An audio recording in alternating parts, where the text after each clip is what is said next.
Hello അസ്സാം വലൈക്കും, welcome to ഷസി treats. ഇന്നത്തെ നമ്മളെ സ്പെഷ്യൽ നല്ല അടിപൊളി ടേസ്റ്റുള്ള മാങ്ങാച്ചാറിൻ്റെ റെസിപ്പിയാണ്. അപ്പോൾ സിമ്പിളായിട്ട് നമുക്ക് തയ്യാറാക്കിയിട്ടെടുക്കാം വീട്ടിൽ തന്നെ. ആദ്യം ഇത് തയ്യാറാക്കാൻ വേണ്ടിയിട്ട് 1/2 കിലോ പച്ച മാങ്ങയാണ് എടുക്കുന്നത്. ചെറുതായിട്ട് പുളിയൊക്കെയുള്ള പച്ചമാങ്ങ ഇതേപോലെ ചെറുതായിട്ട് കട്ട് ചെയ്തിട്ട് വെക്കുക. ഇനി ഇതിലേക്ക് ഒരു 1/4 ടീസ്പൂൺ അളവിൽ മഞ്ഞൾപ്പൊടി ചേർത്ത് കൊടുക്കുക. മഞ്ഞൾപ്പൊടി കുറച്ചധികം ചേർത്ത് കൊടുത്താൽ നല്ലതാണ്, നമ്മളെ അച്ചാർ കേടുകൂടാതെ നിൽക്കും.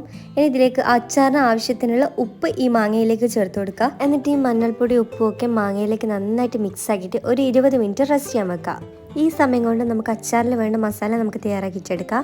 അതിനായിട്ട് ഒരു പാന് വെച്ചിട്ട് ഇതിലേക്ക് 2 ടേബിൾ സ്പൂൺ അളവിൽ കടുക് ചേർത്ത് കൊടുക്കുക. പിന്നെ ഒരു 1/2 ടീസ്പൂൺ അളവിൽ ഉലുവയും ഒരു 1/2 ടീസ്പൂൺ അളവിൽ ചെറിയ ജീരകം കൂടി ചേർത്തിട്ട് നന്നായിട്ട് വറുത്തെടുക്കുക. ഇതേപോലെ കടുകൊക്കെ പൊട്ടി വറുത്ത് വന്നു കഴിഞ്ഞാൽ നമുക്കിത് മിക്സിയുടെ ജാറിലിട്ടിട്ട് പൊടിച്ചെടുക്കാം. ഇനി അതേ പാനിൽ തന്നെ ഞാൻ ഒരു 1/4 കപ്പ് അളവിൽ വെളിച്ചെണ്ണ ഒഴിച്ചു കൊടുക്കുന്നത്. വെളിച്ചെണ്ണേൻ്റെ പകരം നിങ്ങൾക്ക് നല്ലെണ്ണ വേണമെങ്കിലും ഇതേ അളവിൽ ഉപയോഗിക്കാം. ഇനി ഇതിലേക്ക് 1 ടീസ്പൂൺ അളവിൽ കടുക് ഇട്ട് പൊട്ടിക്കാം. ഇനി ഇതിലേക്ക് വെളുത്തുള്ളി ചേർത്ത് കൊടുക്കുക. ഞാൻ ഇപ്പം ചെറിയ അല്ലി വെളുത്തുള്ളി ആണെന്നെ 20 അല്ലി വെളുത്തുള്ളി ചേർത്ത് കൊടുത്തിന്. വലുതാണെങ്കിൽ ഒരു 12 to 15 വരെ ചേർത്ത് കൊടുക്കുക. എന്നിട്ട് ഈ നെയ്യിലിട്ടിട്ട് ഒന്ന് മൂപ്പിച്ചിട്ടെടുക്കുക. ഇനി ഇതിലേക്ക് കുറച്ച് കറിവേപ്പില ചേർത്ത് കൊടുക്കുക. ഇനി ഇതിലേക്ക് ഒരു 1/4 ടീസ്പൂൺ അളവിൽ കായം പൊടി ചേർത്ത് കൊടുക്കുക. പിന്നെ എരിവിന് ആവശ്യത്തിന് മുളക് പൊടി ചേർത്ത് കൊടുക്കുക. ഞാൻ ഇപ്പോൾ അത്യാവശ്യം എരിവുള്ള മുളക് പൊടി ആയതുകൊണ്ട് 1.5 ടേബിൾ സ്പൂൺ അളവിലാണ് ചേർത്ത് കൊടുത്തിരിക്കുന്നത്.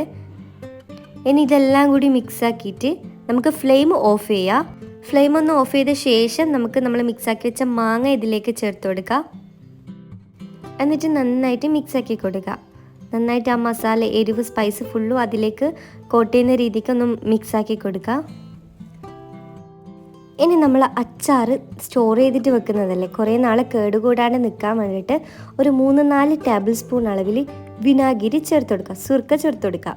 ഇനി ആദ്യം തന്നെ നമ്മൾ വറുത്ത് പൊടിച്ച് വെച്ച ആ പൊടി ഇതിലേക്ക് ചേർത്ത് കൊടുക്കുക. എന്നിട്ട് നന്നായിട്ട് മിക്സ് ആക്കുക. ഈ സമയം നിങ്ങൾക്ക് എരിവ് ചെക്ക് ചെയ്തിട്ട് ഓവറായിട്ട് എരിവുണ്ടെന്ന് തോന്നിയെങ്കിൽ എരിവ് ബാലൻസ് ചെയ്യാൻ വേണ്ടിയിട്ട് 1 ടീസ്പൂൺ അളവിൽ പഞ്ചസാരയൊക്കെ ഇതിലേക്ക് ചേർക്കാം. ഇപ്പോൾ മാങ്ങാ സീസണും കൂടിയാണ്. അപ്പോൾ പച്ചമാങ്ങ കിട്ടിയാൽ ഇതേപോലത്തെ ഒരു അച്ചാറൊക്കെ ഉണ്ടാക്കി വെക്കുക. ചോറിൻ്റെ കൂടെ കഴിക്കാൻ നല്ല ടേസ്റ്റ് ആയിരിക്കും. അച്ചാർ എപ്പോഴും ഒരു ദിവസം ഇരുന്ന് മസാലയൊക്കെ അതിലേക്ക് പിടിച്ചിട്ട് കഴിക്കുമ്പോഴാണ് അച്ചാറിന് നല്ല ടേസ്റ്റ് വരിക. അപ്പോൾ നിങ്ങൾക്ക് ഈ അച്ചാറിൻ്റെ റെസിപ്പി ഇഷ്ടമായെങ്കിൽ മറക്കാതെ ഈ വീഡിയോക്ക് ലൈക്ക് ചെയ്യാൻ മറക്കല്ലേ. അപ്പോൾ ഇൻഷാ അല്ലാഹ് ഇനിയും പുതിയ റെസിപ്പിയായിട്ട് വീണ്ടും വരാം. അസ്സലാമു അലൈക്കും.